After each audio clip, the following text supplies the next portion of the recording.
Once upon a time, actually 20 years ago, this last summer, I found myself in the middle of what felt like a Russian folk or fairy tale. Now, this was not the princess in the castle kind of fairy tale, because with a group of other people whom we were getting to know really rapidly, I was on my hands and knees using rags to scrub the floor. The water that we were wetting the rags down had come from a well that Cinderella would have recognized immediately. You cranked the bucket down and you cranked the bucket up, and then you hauled it a mile back to your little cottage.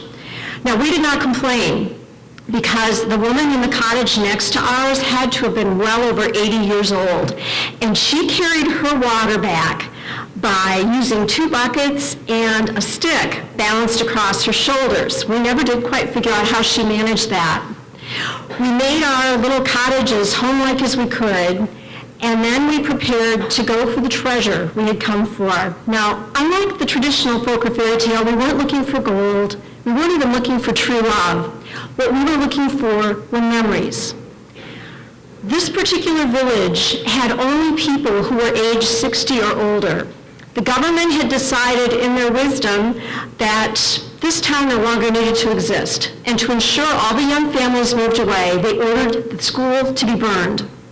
Now, the night before the school was burned down, the schoolmistress and her husband smuggled out as many of the school books as they could and hid them in their cottage. And as a librarian, I'm into books, and of all the books I own, one of my most treasured books is one that she gave me, inscribed from one teacher to another. We found ourselves exploring this little village and reminded ourselves we were told to expect the unexpected. That involved chasing a pig down a sandy road, and we never did manage to help the farmer get the pig back. We discovered you can chase a pig, but you can't hurt it. We visited people in their homes, and they made us so welcome. Invariably, the first thing they would tell us is why they happened to be alive. This part of Russia had seen a huge amount of movement during World War II. The German army, the Russian army, the partisans, they'd all come, they'd gone, and they'd left a wake of death and destruction behind them. However, the people we talked to said, there were good Germans and bad Germans, just like there are good Russians and bad Russians. And then the women would bring out the beautiful handwork that they had made. They used looms throughout the winter that were this wide, so all of the weavings were this wide, the rugs were this wide, and their embroidery was gorgeous. And then we would begin to discuss the traditional folklore. They were comfortable with us, and we learned about the domovoi, the house spirits. And of course, they said nobody believes in those anymore, but it wasn't unusual to see some food left out for the house spirit. We learned about the Vedna, or the witches, and again they said, nobody believes in that kind of thing anymore, but there's a woman in the next village over. And they had questions. When we saw a horseshoe over a barn, we went, great tradition. And no, it wasn't for luck. It was to keep the witches away from the livestock. We learned so many things from them, and one day the women of the village came to our little cottage and they sat around our table and they sang. And they sang without accompaniment and as only people who had been singing together for most of their lifetimes can. The harmonies were haunting and beautiful, and those are recordings that I treasure. We did a lot around that table. Our first meal consisted of a huge loaf of bread that had been baked in a wood-fired oven, because in this village there was no running water, there was really inconsistent electricity, you wouldn't want to depend on it, no telephones, and no one had a car. So we knew any produce we had was local.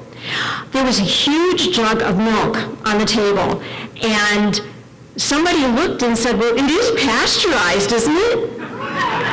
And we all just looked at her and let the question drop. After almost a week, we were desperate for some kind of shower or bath, and as you've heard, water was a little in short supply. Now, there was a river nearby, a nice little shallow river, and we several times said we wanted to go swimming, and our hosts didn't seem to be thrilled with the idea, but we assured them, oh yeah, we all know how to swim, it's not a problem.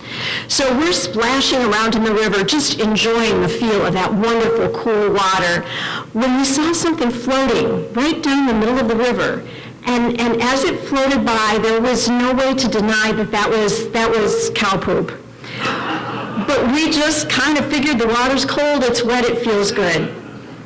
Now, shortly thereafter, I think they figured we were desperate, so they let us participate in their preferred way of getting clean, and that was having a Russian banya, or sauna. Now, it was chancy swimming in the river because you had to watch out, according to the tales we had heard, of the rusalka, and to see a mermaid or a rusalka was to court death. The banya was safer because the banyik, the spirit of the banya, wasn't apt to give you trouble as long as you did not use the banya after dark. Well, we were a pretty big crowd. It took a lot of wood to heat that little sauna building. It took a lot of water because you need your hot water and your cold water. And then, off to one side, inside the banya, there was a pile of soft, leafy birch branches. I was in the last group because we could only go 4 at a time, and a volunteer was requested, so I jumped up and said, sure. So I lay down on this wooden bench, and the next thing I know, Yelena, our principal investigator, had dipped the birch branches into the hot water, kind of trickled it all across my back, and then began to thwack me with the birch branches. It sounded like I was being beaten to death, but the point of it was the traditional folk belief was that birch has a very special energy. And when you're thwacked with birch branches, why the energy becomes a part of you. And I gotta tell you, I'm a believer. That was one of the most relaxing, refreshing, cleansing experiences I've ever had. And so when the next person's turn came along, I thought, oh yeah, I can do this. So I dipped some fresh branches in, kind of dabbled them around, dabbled it along, and stood there prepared to start thwacking. And that's when I ran into a problem. I was raised that you don't hit people. And hitting someone with these branches, I couldn't make myself do it. Now this was a rollicking group. I was shamed into breaking with my inhibitions and began to thwack merrily away, at which point they began to tease me about showing too much enthusiasm for the thwacking. We washed all the residue of the birch leaves off, and that was an experience that we were eager to repeat. And they were kind. They let us do another banya later in our expedition. One of the most memorable experiences we had in terms of experiencing the culture happened at a festival.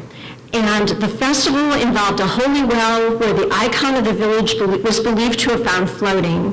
And after the ceremony, there was music and there was poetry. And we were told that in Russian culture, a poet is a rock star. And even though we couldn't understand a word of it, watching the poets work the crowd was just an absolute delight. Then there was the potluck. We were considered honored guests, so we went inside the village hall, and of course the walls are decorated with these traditional communist Russia paintings on the wall. And we're sitting there, and the potluck involves you take your fork, you've brought whatever food you had, and in our case it was things like cans of tuna fish that were all just spread out. You stuck your fork in whatever you wanted to eat, and you ate it, and that's how it worked. And then there was the homemade vodka. As honored guests, we were expected to partake, and on either side of me, I had non-drinkers. And as a charitable individual, I agreed to rescue them. And therein you have a little challenge, because if you sip your vodka, it lasts a long time, and this stuff was grim. If you drank it the way you were supposed to, which was to just down it, it went down, but then you had an empty glass in front of you, and it was going to get refilled. So we did the dance of how to drink the least amount of vodka possible, and then the singing began, which was lovely until they looked at us and invited us to sing. It was close to the 4th of July. We'd had a lot of vodka, and that's the only reason I can think of that we decided we would sing the Star Spangled Banner, because it's so easy to sing. And we began. And then, much to our amazement, all of our Russian hosts stood in respect. I choked up. I was so touched. And then had to mentally, get it together, Lambert. You're not a good singer to begin with. This is a tough one. As we compared notes later, we discovered every one of us, at some point in the song, had also choked up, but we managed to make it through. And again, it was an unexpected and lovely moment. It was hard to say goodbye to the group when it was finally time to go. We knew we would never see these people again.